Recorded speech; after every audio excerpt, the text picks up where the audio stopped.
White board, projector, normal ટીવીથી તમે કંટાળી ગયા છો તો અમે લઈને આવ્યા છીએ Epson power board interactive panel, જે classroom, coaching classes, office meetings અને ટ્રેનિંગ સેશન અને તમારા લિવિંગ રૂમને નેક્સ્ટ લેવલ પર લઈ જાય છે. ચાલો આ બોક્સ ખોલીને જોઈએ કે અંદર શું શું મળે છે. પેનલની ડિઝાઇન, બિલ્ડ ક્વોલિટી, પોર્ટ્સ અને ટચનો એક્સપિરિયન્સ અને કોના માટે આ બેસ્ટ ચોઇસ છે. તો ચાલો શરૂ કરીએ અનબોક્સિંગ. બોક્સની ડિઝાઇન જોતા એવું લાગે છે કે પાવરફુલ પેકિંગ છે આનું, કારણ કે આટલી મોટી પેનલ હોય ને તો આના માટે પેકિંગ પણ પાવરફુલ હોવું જોઈએ. અને બોક્સની ને પેકિંગની ક્વોલિટી જોતા એવું લાગે છે કે એપ્સને આની અંદર બધી જ વસ્તુ છે ને ધ્યાન રાખીને મેન્ટેન કર્યું છે. પણ આ બોક્સની સાઇઝ જોતા લાગે છે કે આ છે ને એક વ્યક્તિથી તો અનબોક્સિંગ થશે જ નહીં. આવો ભાઈ, 2 જણા આવો આ બોક્સ અનબોક્સ કરવા માટે. હજી એક જો હે ભાઈ, આપણે બે થી નહીં થાય.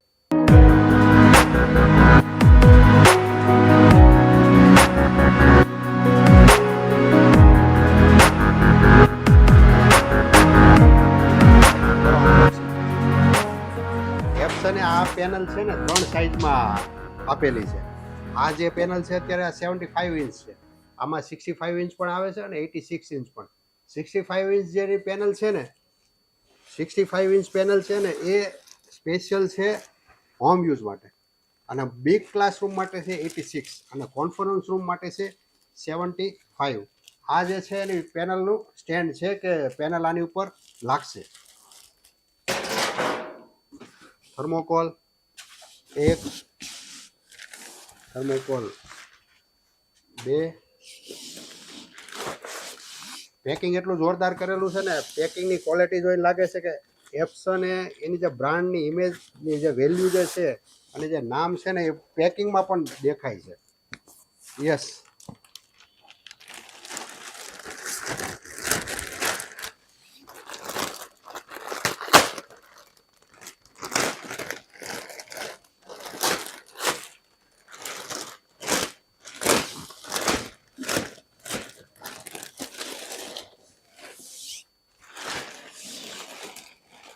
ઓકે, ડન છે.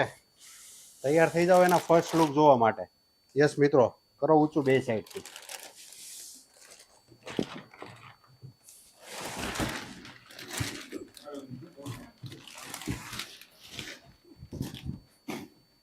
બોક્સની આગળ.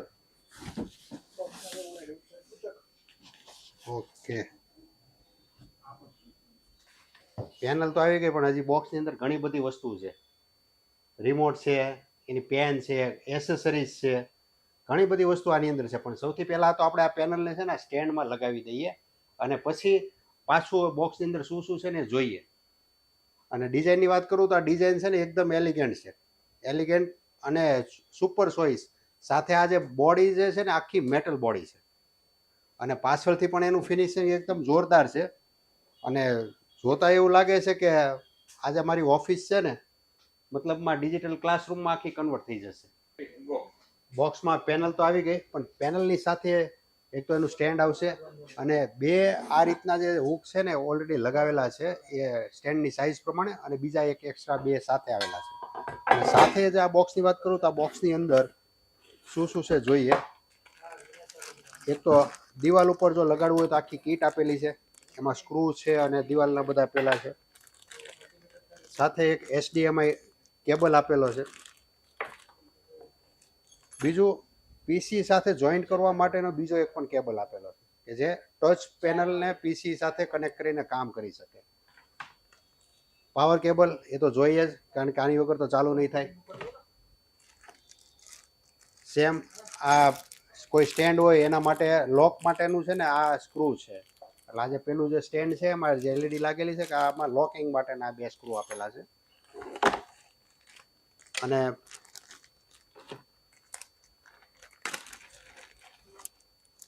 બે પેન છે અને સાથે 2 સેલ છે. આ સેલનો યુઝ થશે આ રિમોટ માટે.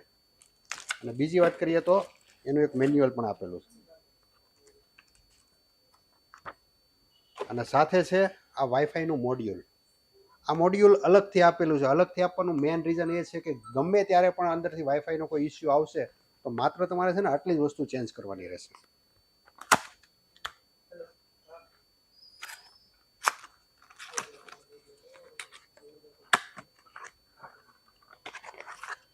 આ મોડ્યુલ છે, આ જે છે ને સ્ક્રીનની નીચે લાગશે. એટલે ક્યારેય પણ વાઈફાઈ તમારું ખરાબ થશે તો ખાલી એટલું જ ચેન્જ કરવાનું રહેશે. આ ફર્સ્ટ પેનલ જે મેં એમાં જોયેલું છે, ઘણી પેનલ જોઈ છે, પણ આ એક જ એવી પેનલ છે કે લોકોએ છે ને આટલી નાની નાની વાતનું પણ ધ્યાન રાખેલું છે. હવે આ પેનલ વિશે વધારે જાણીએ. આ આખી છે ને મેટલ બોડીથી, અને ફિનિશિંગ જોવો ને તો એકદમ એલિગન્ટ અને છે ને પ્રીમિયમ ફિનિશિંગ છે. સાથે છે ને બંને સાઈડ છે ને આ ટાઈપના સ્ટેન્ડ આપેલા છે, જેનાથી આ ગ્રીપથી છે ને તમે સ્ક્રીનને ઇઝીલી મૂવ કરી શકશો. બીજું વાત કરીએ તો આખી બોડી છે ને મેટલ છે. આ પેનલની બિલ્ડ ક્વોલિટીની વાત કરીએ ને તો આમાં છે ને એપ્સનની બ્રાન્ડ ઇમેજ અને જે બ્રાન્ડ નેમ છે ને એ આ ફિનિશિંગમાં છે ને દેખાઈ આવે છે. આ આખી પેનલ છે ને મેટલ ફ્રેમ વાળી છે. સાથે બે સાઈડ આ બંને હુક આપેલા છે કે જે ઓલરેડી નોર્મલી બધી એલઈડીમાં હોય છે, પણ આનું જે ક્વોલિટી છે ને એ એક્સ્ટ્રા ઓર્ડિનરી છે. બીજી વાત કરીએ તો આની અંદર ઓપીએસ લાગે છે, યુરોપિયન 80 પિન્સ વાળું ઓપીએસ આમાં સપોર્ટ કરશે. પછી યુએસબી કેબલ છે જે ટચ પેનલને કમ્પ્યુટરને સપોર્ટ કરવા માટે છે. બે યુએસબી પોર્ટ છે અને મેમરી કાર્ડ છે. આમાં મેમરી કાર્ડ 128 GB અને 256 GB બંને ચાલશે. એક HDMI આઉટપુટ આપેલું છે કે બીજી કોઈ સ્ક્રીન સાથે આને જોઈન્ટ કરવું હોય, એક્સ્ટ્રા લાર્જ ડિસ્પ્લે કરવી હોય તો પણ આમાં થઈ જશે.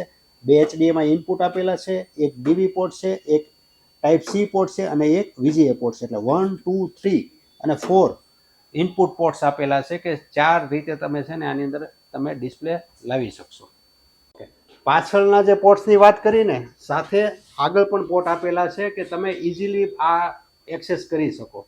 જેમ પાછળ બે USB 3.0 પોર્ટ આપેલા હતા ને એની સાથે અહીંયા આગળ પણ બે USB 3.0 પોર્ટ આપેલા છે.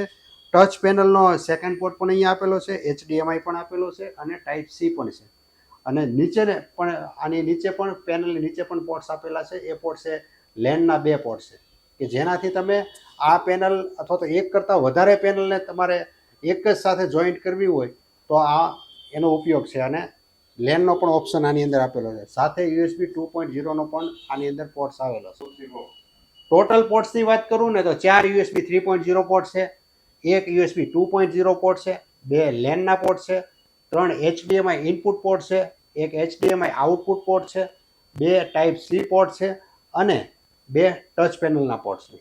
ટચ પેનલના બીજા ફીચર્સની વાત કરું ને તો બે 20 વોટના સ્પીકર આપેલા છે, જેમાંથી નોર્મલ ક્લાસરૂમ અથવા તો નોર્મલ ઓફિસ રૂમ હશે ને તો એક્સ્ટ્રા તમારે કોઈ સ્પીકર લગાવવાની જરૂર નહીં પડે.